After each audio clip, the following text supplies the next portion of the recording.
বর্তমান সময়ে জনপ্রিয় নতুন রোমান্টিক জুটি মিরাজ খান ও চারা জয়া। দিন দিন বাংলা নাটকের জনপ্রিয়তা বেড়েই চলেছে। সেই ধারাবাহিকতায় আবারও নতুন নাটক নিয়ে হাজির হয়েছেন জনপ্রিয় এই জুটি।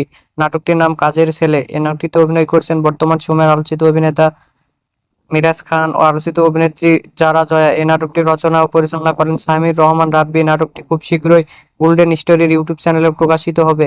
আপনারা দেখতে চাইলে অবশ্যই গোল্ডেন স্টোরির ইউটিউব চ্যানেলে চোখ রাখুন এবং নিয়মিত নতুন নতুন নাটকের আপডেট পেতে হলে চ্যানেলটিকে সাবস্ক্রাইব করে রাখুন। পরবর্তী ভিডিওর জন্য অপেক্ষা করুন।